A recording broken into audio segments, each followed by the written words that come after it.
কোর্টেও যেতে পারবেন না। 80% লোক এই আইনে গ্রেপ্তার করেছে। হান্নান মাসুদ তিনি কিন্তু একটা ইঙ্গিত দিয়েছেন যে বহু কথা আছে যেটা গোপনই রয়ে গিয়েছে, আমরা জানতে পারি নাই। তাহলে তো সেই একই অবস্থায় থেকে গেল।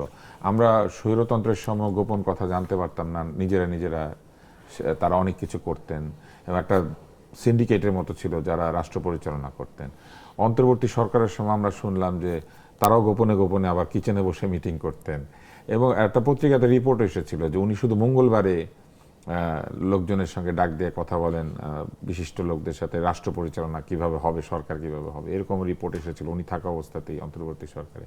ওনারাও গোপনে গোপনে অনেক কিছু রেখে গেলেন। এখন যারা তরুণ আছেন তারাও বলছেন বহু কথা গোপন রয়ে গিয়েছে। ওনারা যখন প্রৌঢ় হবেন তখন বলবেন, আপনাদের বয়সে গেলে বা আমাদের বয়সে আসলে তখন আমরা জানতে পারবো কোনটা সত্য। তো এটা কি ওরকম হয়ে গেল যে মামা বাড়ির মাঝি নাদের আলী বলেছিল 3 প্রহরের বিল দেখাতে নিয়ে যাবে, নাদের আলী আমি আর কত বড় হব, আমাদের জনগণ আর কত বুড়ো হলে পরে সত্য কথা জানতে পারবে? না, এই জন্য বলছি যে দেশের 60s পরে, দেশ স্বাধীন হওয়ার পর থেকে যাই বলি না কেন, ঘাত প্রতিঘাত দেশের অনেক সূচকে কিন্তু এগিয়েছি, সামাজিক সূচকে, কিন্তু রাজনীতি থেকে আমরা পিছিয়েছি। এখন যেটা বলছেন, তরুণরা যেমন এখন এমপি সাহেব বলতেছেন যে অনেক কথাই তিনি বলতে পারছেন না। সরকার, বিরোধী দল, বড় বিরোধী দল জামাত, তাদের সম্পর্কে আপনার পরিষ্কার ধারণা আছে?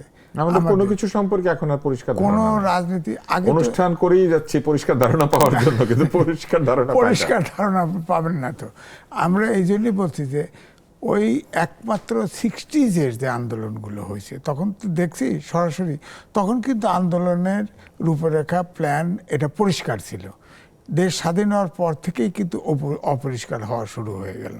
তো এই জন্যই বলছি যে এখনো অপরিষ্কার আছে।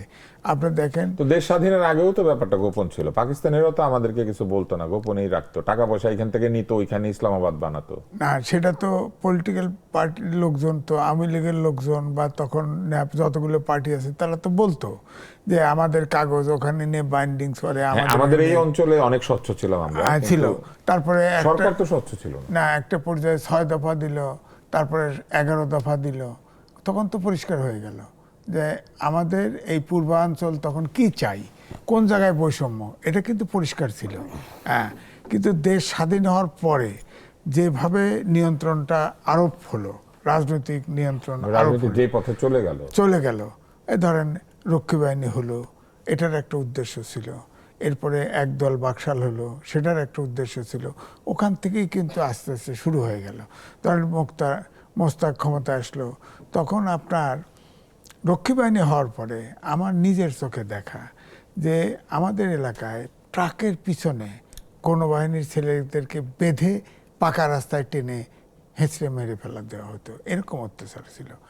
আর তারপরে ধরেন যখন 15ই আগস্টে পরিবর্তন হলো, এখনও আছে আইনটা, 1974 সালের স্পেশাল পাওয়ার অ্যাক্ট, এবং মোস্তাক সাহেব জেলখানা ভরে ফেলছিল।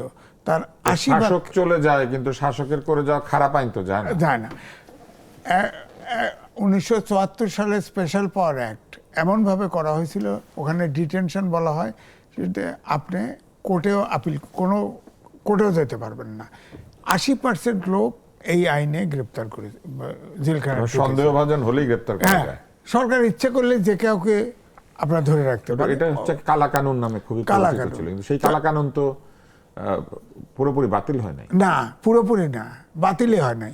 শুধু সংবাদপত্রের একটা অংশ ছিল, শাহাবুদ্দিনের সময় আমরা আন্দোলন করে এটা বাতিল করতে পেরেছিলাম, যে সংবাদপত্র সরকার ইচ্ছা করলে বন্ধ করতে পারতো, সেটা রতে আছে। কিন্তু এখন তো সংবাদপত্র অন্যভাবে ধরে।